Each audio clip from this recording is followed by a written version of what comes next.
Support for Music Money University and the following message are brought to you by TuneCore. Do you want to take your career to the next level and start making money from your music? The good news is all you need is a digital distributor. TuneCore is dedicated to helping independent artists get their music in over 150 digital stores and streaming services in over 100 countries worldwide. And the best part is, they never take a cut of the money they collect for you. No label, no catch, no barriers to selling your music worldwide. Take control of your career and get 20% off your first upload on TuneCore by clicking the link in our show notes. Welcome to the first episode of Music Money University, where you learn in-depth strategies on how real artists, musicians, and entrepreneurs earn a full-time income in the music business. I am your host, Omari, and today on our show we have myself. So this show is interview format, and we're going to be bringing on guests who work full-time in the music business. That might be a producer, an engineer, a singer-songwriter. You're going to hear from a lot of different people. But today on the show, I want to break it down how the format's going to be, and who better to do that with than myself, so I can put myself through the ringer so you guys can know we're not just giving you our opinions on stuff, we're giving you our report on things that we have done. So if you're not familiar with me, just as a brief intro, and then I'll get more into my story later, but we are a professional music promotion agency and music marketing blog. That's what we are today. And when I say we, it used to just be me and myself just doing music production. I started at the age of 14 in Pittsburgh, Pennsylvania. That's where I'm originally from. Right now, we are stationed in Atlanta, Georgia. That's where the headquarters are. But when I was doing music production, it became popular, and just on one website, SoundClick, actually. If there's any producers listening out there, that's where I got my start, on SoundClick, which nobody really uses anymore. But just on that one website, there was over 4 million song plays just on that one website for my instrumentals. But however, as time progressed from my time producing, we created a large network of loyal fans and popular music influencers, and now we share that network with musicians of all genres through our music promotion service. And additionally, I've written tons of educational material and have a heart for teaching artists who are not full-time yet or want to be full-time in the music business how to get there. So that's one of the things that this podcast is going to be about. You're going to hear from all these people who are full-time. You're going to hear their stories. You're going to hear their numbers. And I'm just going to go into the format of how every show is going to be. So first, we start with the numbers. The reason we start with numbers is because without numbers, we're just throwing out opinions, right? We're just noise. And we want to give people results, not just our opinion. So at the beginning of every episode, you're going to hear me ask people, how much did you make this past month or this past year? Break down where that revenue is coming from. You might hear people say it's from merchandise. A lot of it is from something online, film licensing, touring. There's a lot of ways that you can be making money. One that you're probably not going to hear people say too much, just as a hint, is most people aren't going to say they're making the bulk of their revenue from streaming. And we're going to go over that a ton in this show.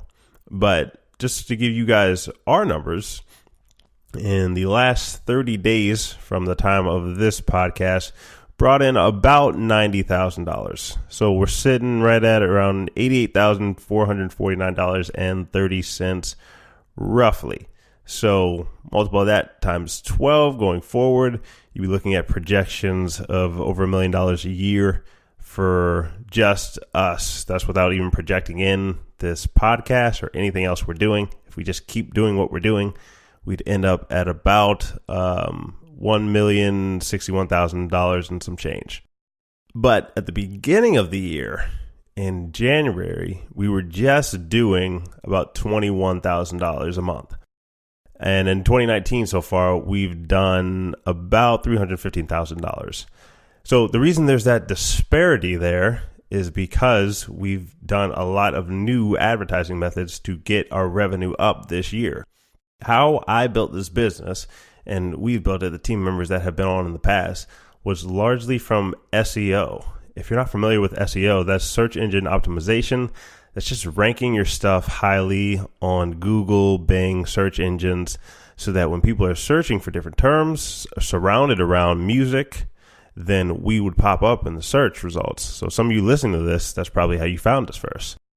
And from that, we'd put those people into different marketing funnels that, when I say marketing funnel, I don't mean to dehumanize it. It's just sending people helpful information that's going to aid in them reaching their goals. So as you do that and you have a product for them along the way that you charge for it and it can still help them reach their goals, that's how you build a business. So even if you're an artist out there, I know you probably don't think of your music in terms like that, but you know, there's people out there that might say you're a sellout if you're trying to make money doing music, or you know, if you think of your music as a product, then you're thinking about it the wrong way. Usually those people are the ones that don't have any music career at all. So there's nothing wrong with being equally savvy about business as you are about your music. So I just want to make that very clear just in case you have anybody coming at you. But breakdown of our revenue is from our promotion. That's our biggest one. It's probably what most people know us for: Spotify, SoundCloud, and YouTube promotion. But we also still have instrumentals available on our website. It used to be me making the instrumentals and then selling them, but we got so busy with the promotion that a couple months ago, just now that's just an affiliate program sort of deal. And if you're not familiar with affiliate programs, that just means you are hosting something on your website or social media where you get a referral percentage, or it might just be a standard referral fee that somebody pays you in order to promote their product. And usually that comes with a tracking link. When people click on your tracking link, they get sent to somebody else's website and they purchase, they give you a cut of that. So that's what our instrumentals are at this point, because I do not have time to make instrumentals because people keep ordering the promotion. So that's how our business has advanced. And then we also do advertising space. So both Google ads and some direct sponsors purchase ads for the business to be on the podcast, to be on the website. So that's pretty much the breakdown of our revenue. So whenever you hear other people talking about the revenue, take notes about it. Maybe there's something on there. Maybe you're a singer-songwriter and you hear another singer-songwriter on the show. They have something that you're not doing. You can at least try it out in your business. Try things out, experiment, because you never know what's going to work for you. Like I was saying, we kind of stumbled into promotion. It wasn't even on my original radar. So what happened is people kept asking, do you do Spotify promotion? Do you do YouTube promotion? Do you do SoundCloud? Like all these things people kept asking because I built an email list whenever I was first starting out selling instrumentals. And as I saw the need come in, there were some companies out there. We started in, officially, I started in 2014, started the website, but we'll get to that a little bit later. But there's nobody really doing it well. So there's a couple companies out there, which you probably never hear me mention on the show, but there's a couple companies out there that do it okay now, but still, I still believe we are the best out there, and we're going to keep trying to be the best in at least the key areas. So Spotify, YouTube, working on trying to expand into other streaming services that people keep asking for. But that's our goals, and that's how we've built our business thus far. So next section of the show, we like to work people through the journey. Like, how did they get to where they are? How did they fall in love with music? How did they start doing music? And that's just to get you to know the person more. You might already know some of the people that come on this show. But for me, I started whenever I was about 14 years old. So there was a guy in my neighborhood, Paul Sung. Shout out to Paul. He made beats, and I had never had any formal training doing music. It was just something that I thought was cool. And he was making beats, and he would play his beats for us in the neighborhood. And I'd be like, yo, that just sounds like fun. So I went home and I downloaded a computer program to like make beats on my computer. And I honestly don't even remember the first program that I downloaded, but I just remember having a lot of fun doing it. So that was at the beginning of the summer, and I just caught the bug. So as the summer went on, I downloaded Fruity Loops. The first program I used was Fruity Loops. And if I did make a beat today, it would still be on Fruity Loops. But after I started to make more and more music on Fruity Loops, started to get better, I would research songs on YouTube and just learn how to play the chords of a different song or of different songs. And I would get better at playing the keyboard. So my melodies started to get a little bit better. And then I was uploading them to SoundClick, which I talked about earlier. So on SoundClick, it was this website that was very popular for producers to sell their instrumentals to rappers or singers or just different artists who needed production, who needed beats. And people started to buy the thing that I was making. And so I'm 14, 15 years old. And people are starting to buy this product that I'm making. And I'm just like people are going to pay me for this, and I would just do it for fun anyway. So I just spent a lot of my free time as a teenager making as much music as I could, trying to get better and better and better. And eventually, when I was in college, it was just paying my rent.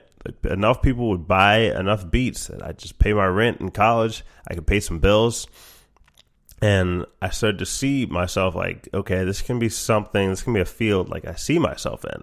I wasn't majoring in it in college or anything, but it was my true passion. Like whenever people would say things like, well, how are you going to feed yourself doing music? I think that's one of the stigmas around the music business that we're trying to break with this show. There's so many avenues and outlets that you can use to your advantage to build your music career that doesn't need to be a question people ask anymore. You can make a full-time income doing music in many different aspects. You can be a singer-songwriter, entrepreneur, session musician, a lot of things you can do. You just need the information, and you need to apply the information that we're giving.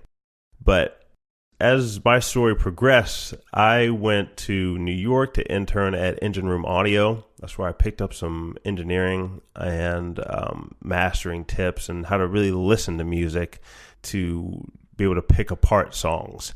And I found out that while I did like the mastering aspect more so than the mixing, it wasn't for me to just sit at the computer and engineer songs for hours on end and then have somebody come in and be extremely picky about the mix. All the engineers probably just clapped as I said that. But like, I understand people want to get the best mix possible, but if you're splitting hairs about something, that just wasn't for me. So as I picked up that skill, tried something out, found out I didn't like it, I decided I was just going to stick with the beats and use that engineering knowledge to better my beats and my instrumentals. And then come out post-college, I wasn't doing music full-time. I had a job at State Farm selling insurance products and financial services. Some financial services I was able to sell. And as I was doing that job, I was realizing that's not where I wanted to be. So I did that job for about 10 months, and I saved up money while I was working. I was still able to live at home with my mom, and as I was saving up that money, I'd stash it away, and I'd put it into my business. And it's not like I was putting in $5 and I just make 50 back. I was losing some money at first, just trying to figure out how to advertise myself. Trying to figure out, how do I keep in contact with the artists I'm trying to sell the beats to? And so I would do research just independently. After I got off work every day at 5, I'd come home and I'd spend probably another 7 hours trying to figure out my music business. So if you are out there and right now music's not your full-time job, and maybe you think you can spend 30 minutes a day trying to get